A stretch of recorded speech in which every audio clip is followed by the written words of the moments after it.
नमस्कार भारत, आप सभी को हमारे चैनल पे बहुत बहुत स्वागत है।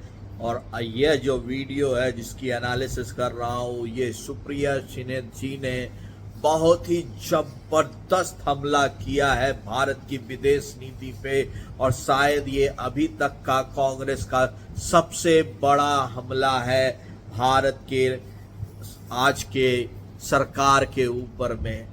अब सुप्रिया सिन्हा जी एक एक करके बताना शुरू करती हैं कि भाई भारत से कहाँ पे चूक हो गई है।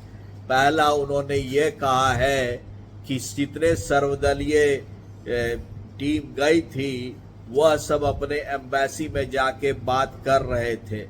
सुप्रिया जी कम से कम गई तो सही। कितनी बार हमारे कांग्रेस सरकार ने इस तरह का सर्वदलीय पूरी समिति भेजी। दूसरी बात, सुप्रिया सिन्हा जी को यह पसंद नहीं आई कि भाई सबको भेज दिया, मेरे को नहीं भेजा।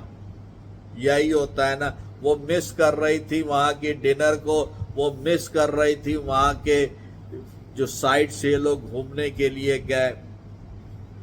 सुप्रिया सिन्हा जी ये भी बोलती हैं कि भाई इस तरह से विदेश नीति नहीं चलती है, भारत को मिला क्या?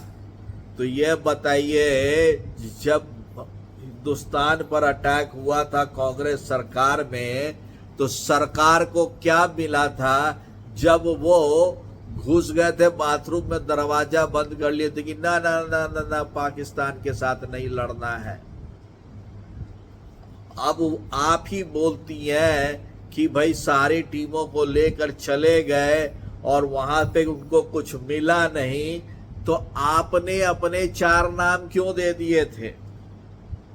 और यदि दिए थे तो जो आपके जो 14-15 जो ऐसे मुखर नेता हैं जो गड़िया रहे हैं सरकार को, ऑपरेशन सिंदूर पे वक्तव्य दे रहे हैं कि ये छिटपुट घटना है, वो आपके अध्यक्ष है और अध्यक्ष ने ये कहा है।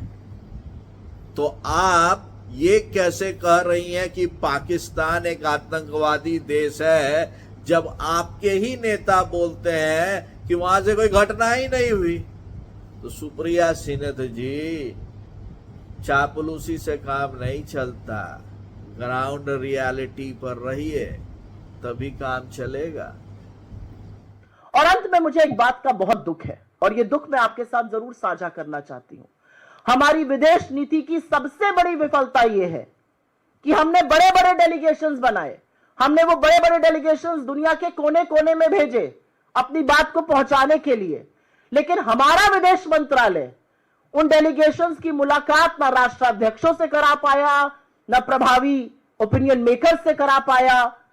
वो लोग वहां पर गए, वहां पर वो हमारी ही एम्बेसी में भारतीय मूल के लोगों से मिल रहे हैं, वो अंडर सेक्रेटरीज से मिलके आए हैं, वो फॉर्मर मिनिस्टर्स से मिलके आए हैं, कुछ स्टेट मिनिस्टर्स से वो मिले हैं। तो आज सवाल इस बात का है कि वो म्यूजियम देखने गए, उन्होंने यूनेस्को की कुछ वर्ल्ड हेरिटेज साइट देखी, नोत्र-डेम का चर्च देखा, गाना बजाना हुआ, पुराने फिल्मी गाने गाए गए, बड़े बड़े डिनर हुए, खूब पिक्चरें खींची गई, लेकिन हमें मिला क्या? और ये हमारी विदेश नीति की विफलता है कि आपने अपने सांसदों को भेजा और उनको आप एक राष्ट्राध्यक्ष से नहीं मिला पाए। तो आज सवाल यह है, आपने उनको कितने राष्ट्राध्यक्षों से मिलाया? हमें क्या ठोस हासिल हुआ?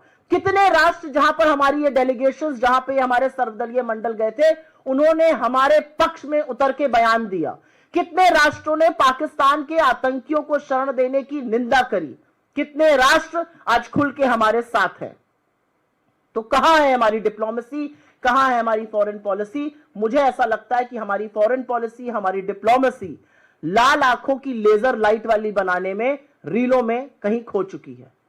क्योंकि जयशंकर जी की प्राथमिकता, बाकी मंत्रियों की प्राथमिकता इस सरकार में है लेजर आंखें बनाते हैं, लाल लाल आंखें दिखती हैं, और डिप्लोमेसी उसको कहा जा रहा है। वो डिप्लोमेसी नहीं है, वो रील बनाना है। आज जब हमारे देश को सबसे ज्यादा जरूरत है कि विश्व के मजबूत राष्ट्र एकजुट होकर हमारे साथ खड़े हो, एक स्वर में पाकिस्तान के आतंकी होने की निंदा करें, पाकिस्तान जिस तरह से शरण देता है आतंकियों को, जिस तरह से पनाह देता है, जिस तरह से पाकिस्तान के यहां तमाम टेररिस्ट कैंप हमने ध्वस्त किए, उसकी निंदा करें तो हम उसमें कहीं ना कहीं अलग थलग पड़े नजर आते हैं। और यह हमारी फॉरेन पॉलिसी का, यह हमारी कूटनीति का फेलियर है।